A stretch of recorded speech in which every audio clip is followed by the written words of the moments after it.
Bagaetsho madume ga fele. Mthokozisi o re tsupuletse ganyane fela gore ditaba tse di tlang e tlo ba eng. A re mo fe chance re utlwe gore yena le Lunga ba re tshwaretse tse feng ka bophara. Ngiyabonga Likoko. Welcome to Fut-Afrique News, and this is what we have on this week's headlines. 8 countries book FIFA spots and 2 more still up for grabs. Ahly win in Mauritania to set up a semi-final date with Mamelodi Sundowns. Orlando Pirates conclude CAF Champions League semi-final lineup. The stage is set for the quarterfinals of the 2025 CAF Under-17 Africa Cup of Nations following the conclusion of group phase in Morocco. With 8 of the continent's brightest youth sides now through to the knockouts and earning a spot at the FIFA Under-17 World Cup, attention turns to 4 high-stakes matches that will decide who advances to the semi-finals. The following 8 countries have confirmed their 2025 FIFA Under-17 World Cup spots: Burkina Faso, Zambia, Morocco, South Africa, Ivory Coast, Senegal, Tunisia, and Mali. The remaining 2 spots will be filled on Saturday when the Under-17 AFCON World Cup playoff takes place between the 4 third finishing nations across the 4 groups: Uganda, Gambia, Angola, and Egypt. Uganda will face Gambia in the early kick-off game, while Angola face Egypt later in the day. Both matches will be played at Al Abdi Stadium in Al Jadida, Morocco. And you know, I am not alone. I am joined by Far Post, Mthokozisi Dube, a journalist from Far Post. Do make sure to check them out on Far Post ZA. Sabona Mtho njani? Ngiyaphila Lunga njani? Ngiyaphila. Ngiyabona ukuthi usase right, you're still intact, you didn't get a beating, eh? I grew up fighting, Lunga. I mean, there's a lot to talk about with the CAF Confed and the Champions League. But then what's happening in Morocco? Look, I think very, very interesting. I mean, we've seen Amachimbo's South Africa's under-17 team, progress, book a place in the World Cup that will take place in Qatar. Morocco as well, the hosts. And I think maybe if I may zoom into those 2 teams, I think you look at how Morocco have done their development with an academy that's set up at the Mohammed VI Sports Complex in Rabat. I think they've done very well in terms of developing, all those players. So you can see even when they play, they've done exceptionally well. In the 3 games they've played, they've not conceded a single goal. They've scored 8 goals. South Africa as well, I think we must also give credit to the former SAFA TD, Walter Steenbok. I think did very well, with the current group, I think when they were under 15s, I think about 2 years ago. So you can see the fruits now. So hopefully youngsters like Emil Witbooi and Neo Buhluku can actually go on and get pro contracts, possibly overseas, because they'll be 18 in a year or 2. So there are going to be playoffs as a Which two countries rather do you see joining the 8 that has went through? Look, I'd put my money on Uganda and Angola.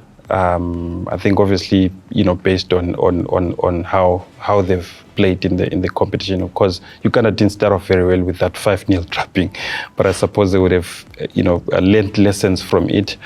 So I'd put my money on those 2 countries. So with Amachimbosi having advanced and so much skill behind the ball, what does the future look like for Amachimbosi? Look, I think there's lessons to be learned. I mean, having watched the 2-0 loss against Burkina Faso, I got the sense that when they create chances, they want to be. You don't have to be fancy sometimes. Sometimes you need to take shots from outside the box, and sometimes you need to just be aggressive and just get the goals. Anyhow, get the goals. That's how you win CAF competitions. I mean, I think Sundowns and Pirates have shown that. You look at how they've won their games, on the continent. I mean, it's good news for Amachimbosi, and it's good news for the entire South Africa, as 3 of the teams in the PSL League advance to the semi-finals in continental competitions, with Orlando Pirates getting into the semi-finals of the CAF Champions League alongside Mamelodi Sundowns, and the Stellies advancing to the semi-finals with CAF Confederations Cup. So it seems like we're getting closer to that fixture here, Orlando Pirates and the Mamelodi Sundowns. How are the probabilities looking like now? Look, very interesting. I mean, over the years, North African teams have dominated in this space. And I mean, you look at the fact that Ahly have won it 12 times, you know. But things taking a bit of a shift this time around with Orlando Pirates are the only team that has not lost a game in this competition. I think Jose Rivero has done extremely well. But obviously going to play a pyramid side that is doing very well in Egypt. I mean, Pyramids are currently at the top of the log with 18 games played in the domestic league, you know. But they've also done very well on the continent as well. So they're going to be a bit of a tricky customer for Orlando Pirates. I mean, with the top marksmen like Fiston Maele, who's been doing exceptionally well. And then Sundowns as well. You know, you look at they've played Ahly in the CAF Champions League 12 times, and Sundowns have won 5 of those. But most of them have been in the group stages of this competition. So I think they have a coach now who understands what it takes to win matches in this competition. I mean, when you look at the way that they beat Esperance, not pretty football. I don't think a lot of Sundowns fans would be happy with the way that the team played, but they would be happy with the results. I mean, going to Esperance and holding them. So I think that was quite a good run. And Stellenbosch as well have done very well. But there's Coach Fatu Davids from Simba. I mean, from Orlando Pirates taking such a long time to get to the semis, to getting unbeaten, the only team that is unbeaten. Let's talk about the match between Ahly and Mamelodi Sundowns. What do you think of that match? Look, it's going to be a very difficult match for Sundowns. Ahly knows how to win games at this stage of the competition. But Sundowns have a coach who took Esperance to the final of the CAF Champions League last season. So it'll be interesting to see how it pans out. We see the Stellies in the semis and the Simba in the semis, of which both of them have South African-born coaches. Interesting times to be a South African currently. What do you think? How much of a big deal will it be?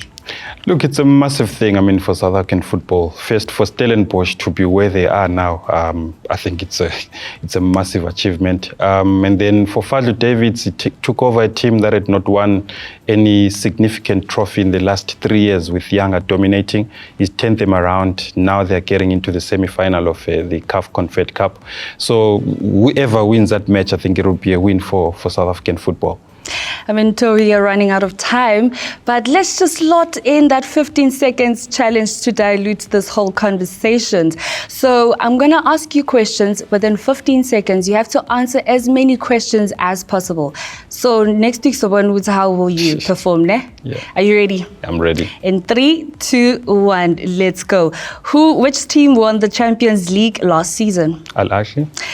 When was Mamelodi Sundowns knocked out last season? In the semi-final. And who is the SAFA president? Danny Jordan. Who is referred to as Captain Yamatuke? Relebogile Mofokeng. And who is referred to as Shenko? Kabelo Dlamini.